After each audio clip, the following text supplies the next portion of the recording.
guard. Go guard. Okay, Okay, here we go. welcome to our conversation with Jim Maher and Gail Knudsen.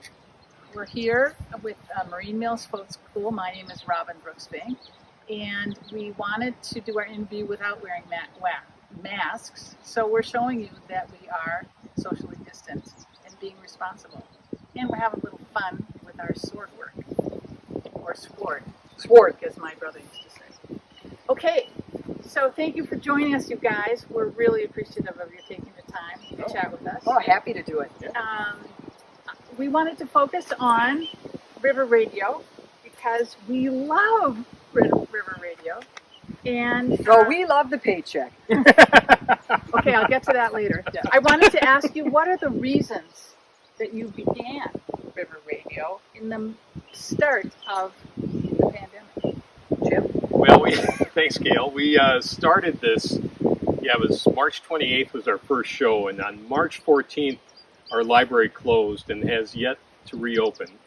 And obviously, other things were closing at that time. It seemed like the world was closing up, and we thought we need something to keep our community connected, and we came up with this idea for the program, which we thought would just last a few weeks until we got through the pandemic. And of course, that didn't happen, but so we did it for 9 weeks through the spring pretty much up till almost Memorial Day, and taking a summer break, but then we'll be back. I just read that, which is really great news. You guys are so good at it. So what's your background? How come you are so good at doing River Radio? Why are you so good? Right. Well, that's how Jim and I met.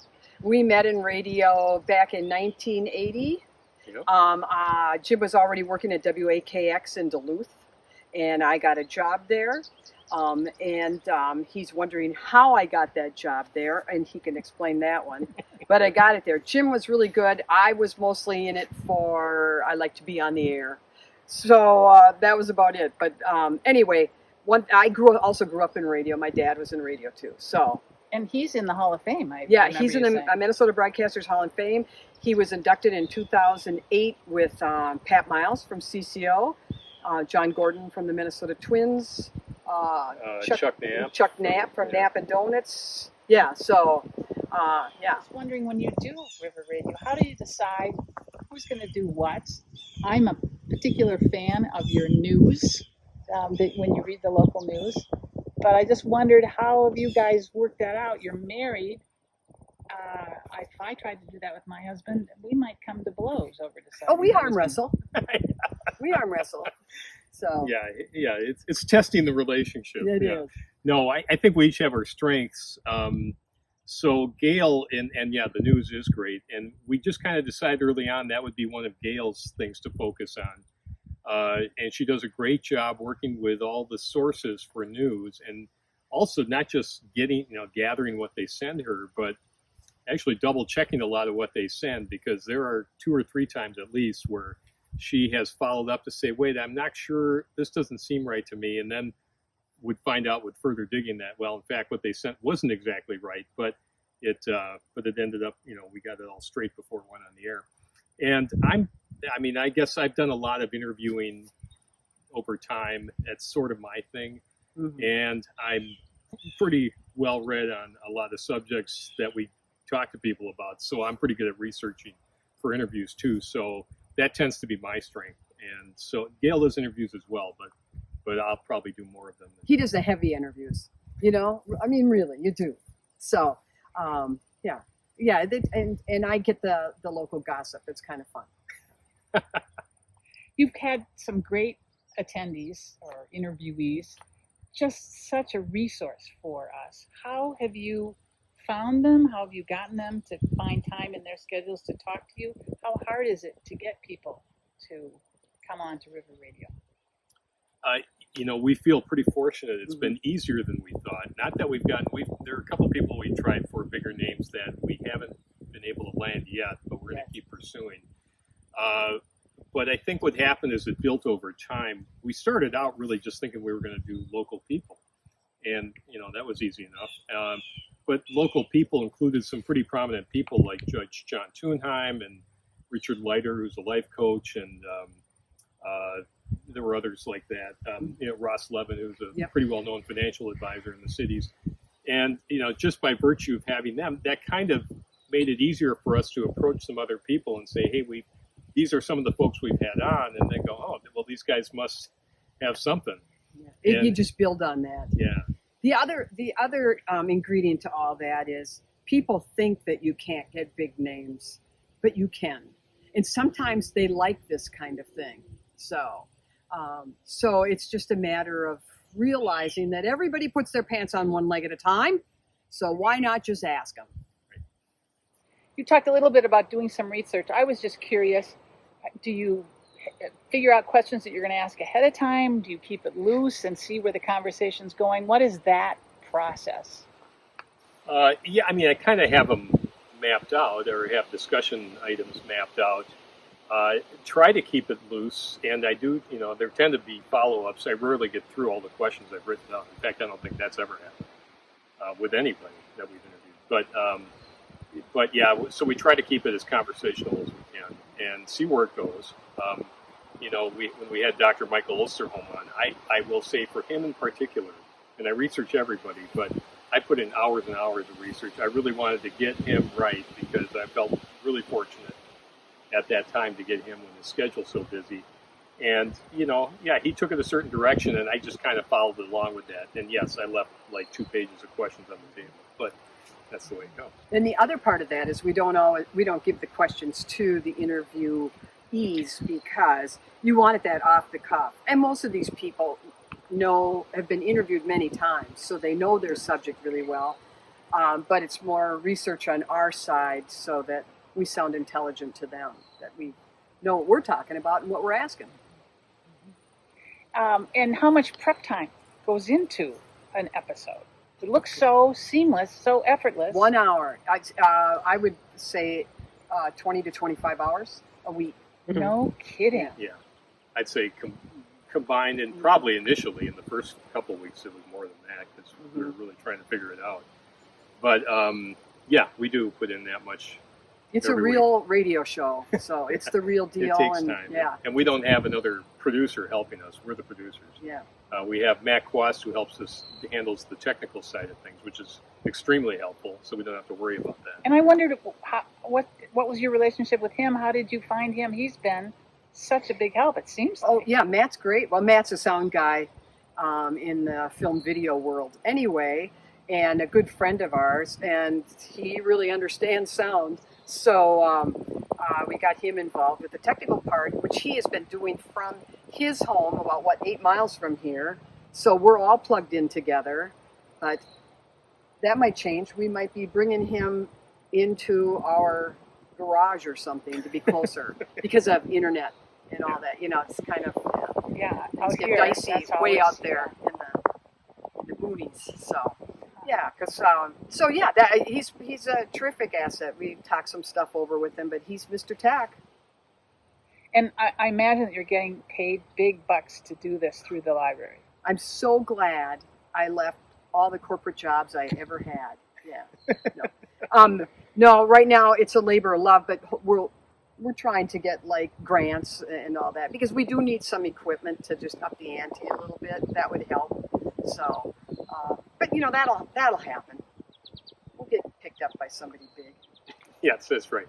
Yeah. Well, I should say we did apply for a grant from the Minnesota Association of Library Friends.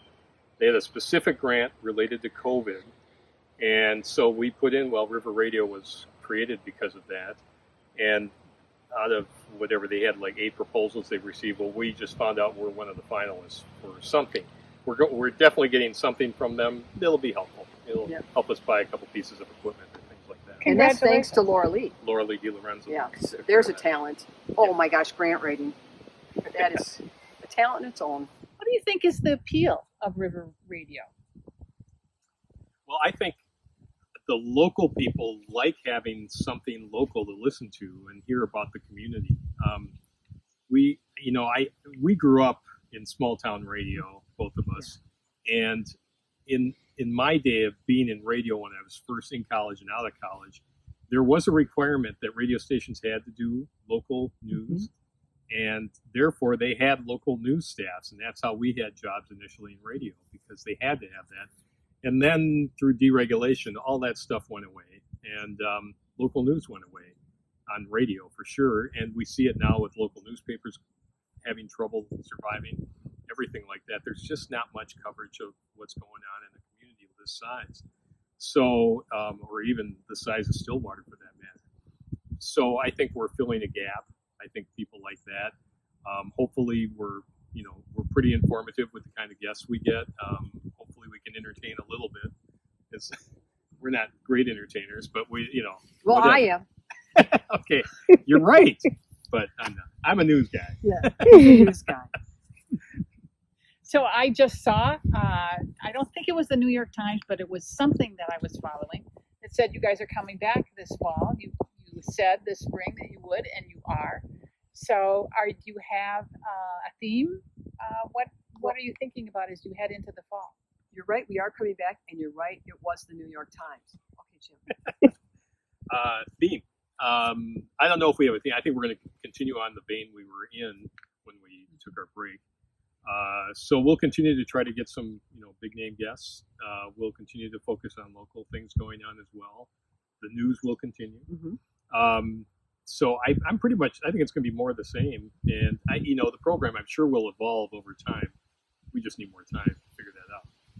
And the date we're coming back will be Saturday, September 12th at 9 a.m. instead of 11. So I think I want people having like their second coffee or maybe their third, listening to us, and then they're off doing their Saturday thing, skiing or whatever in this winter.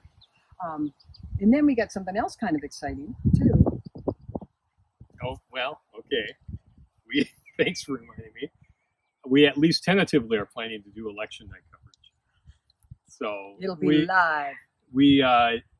It'll be live, and we're kind of figuring out exactly how that will work. But we just had that thought that since we probably can't gather with other people on election night the way we historically have, we will do it that way.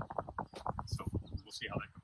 I have to put in a plug for that because you guys are renowned for having great election parties. So this will be, I think that's a good alternative. Yeah. Good for you. We've been doing those election parties since we moved here 26 years ago. We've always been A place for that. place for that. So Excellent idea. Okay, my last question is the library. Jim's up the chair of the board, or you were, I think you still are, of the library, our community library, which is the all volunteer library in Marine. And I wondered, this is part of your role is building community through River Radio. I wondered just in general what you saw the role of libraries or the Marine Community Library during the pandemic, and how maybe just give a little description of what you're doing currently and just how you see the library fitting. Right. Well, and I think it's been a struggle for us to figure out what our role is exactly. I think the library is many things. Obviously, it's a place to come and get books and periodicals, and use computers if you need to. But it's become such a great community resource. The programming we have, documentary night, that's been a great asset to the library. I think the children's programs that we do, and some of that has been curtailed, but we did continue to do some programs that were already on the calendar even through the pandemic. We did it on Zoom, and amazingly they came off really well, because the very first one we did, we were still really new to Zoom, and our presenters had never done it, but they were really willing to work with us and practice, and it came off pretty well. And so it's all happened since. We're going to continue. We'll have more programming this fall. So we're going to continue to try to really become part of the community. We have been able to open up checking out books through ordering either by email or by phone, checking out our online catalog. And then Saturday mornings, people can pick up their books. I would like to see that maybe we'll be able to come up with some way to have limited hours at some point here. We're working on that. And we're also working on, the other big thing is, we're working on a redesign of the interior of the library. So in a way, being closed right now is kind of working out because we can start moving things around and getting that in place. But hopefully that'll be in place in the next 1 to 2 months. Wonderful. Thanks so much for sharing your time and telling us a little bit about River Radio. Thank you. all right.